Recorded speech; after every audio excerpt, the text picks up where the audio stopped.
ठाकरे यांनी मला पंढरपूर मंगळवेढा मतदारसंघातून उमेदवारी जाहीर केली, त्याबद्दल मी माननीय राजसाहेबांचे या ठिकाणी मनापासून आभार मानतो। माननीय राजसाहेबांनी मला या ठिकाणी निष्ठेचं फळ दिलं आहे आणि निश्चितपणे येणाऱ्या काळामध्ये पंढरपूर मंगळवेढा विधानसभा मतदारसंघातील जनता माझ्या पाठीशी खंबीरपणे उभी राहून मला आशीर्वाद देईल आणि मी जे आत्तापर्यंत जनतेसाठी काम केलं, जनतेची सेवा केली, निश्चितपणे त्यासाठी पंढरपूर मंगळवेढा मतदारसंघातील जनता मला आशीर्वाद देईल याची मला खात्री आहे।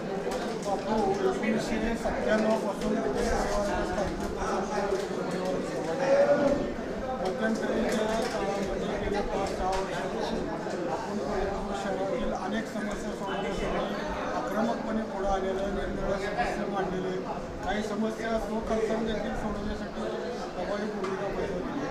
आता विधानसभेचा उमेदवार म्हणून पुढे जाताना या परिवाराचं नाव तुम्ही पुढे नेण्याचा आटोकाट प्रयत्न केला, त्यातून असं वाटतं। निश्चितपणे या ठिकाणी माझ्या पाठीशी पंढरपूर शहर तालुक्यातील मंगळवेढ्यातील जनता तर निश्चितपणे या ठिकाणी उभी राहणार आहे। विठ्ठल परिवारातली सर्व जनता माझ्या पाठीशी खंबीरपणे उभी राहील याची मला खात्री आहे। त्याचबरोबर आमचे जे नेते असतील त्या सर्व नेत्यांना भेटून त्या ठिकाणी मी त्यांना विनंती देखील करणार आहे की त्यांचा आशीर्वाद मी मागायला त्या ठिकाणी त्यांच्याकडे जाणार आहे। आजपासून प्रचाराची या ठिकाणी सुरुवात झाली आहे, परंतु पंढरपूर आणि मंगळवेढा तालुक्यातील जनतेला माहीत आहे दिलीप धोत्रे कोण आहे, दिलीप धोत्रेचं काय काम आहे, त्यामुळे निश्चितपणे या ठिकाणी प्रचारात मला कुठलीही अडचण येणार नाही। परंतु त्या ठिकाणी प्रत्येकाच्या दारात जाऊन माझी मायमाऊली, माझी भगिनी असेल, माझी वडीलधारी मंडळी असतील, तरुण मित्र असतील, बांधव असतील, त्या ठिकाणी सगळ्यांना मी मतदानरूपी आशीर्वाद मागण्यासाठी मी प्रत्येक ठिकाणी त्या ठिकाणी घरोघरी जाणार आहे।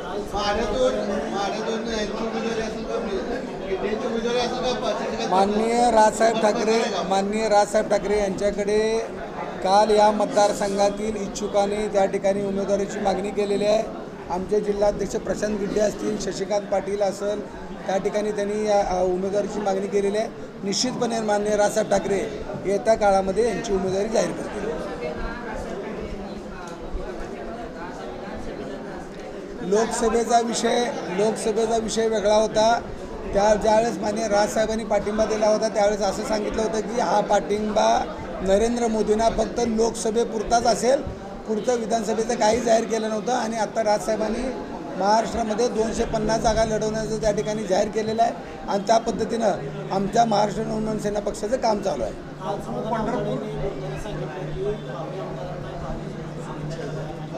मी कधीच भावी म्हटलं नाही, माझ्या बोर्डावर कुठं तुम्हाला भावी दिसलं का? मी आमदार होणार आहे, भावी बिवी नाही, मी भावी म्हणलेलं नाही। माझा एक बोर्ड, माझी एक पोस्ट किंवा माझं काही दाखवा, किंवा आत्ता माझे जेवढे आत्तापर्यंतचे डिजिटल बोर्ड लागले पंढरपुरात, मग वेगळ्या महापुरुषांच्या जयंती असतील, वेगळे कार्यक्रम असतील, गणेशोत्सव असेल किंवा माझा वाढदिवस असेल, एका तर बोर्डावर भावी आमदार असं तुम्हाला दिसलं का? भावी आमदार हा माझा विषय नाही, मी निश्चितपणे या ठिकाणी आमदार होणार आहे याची मला खात्री आहे।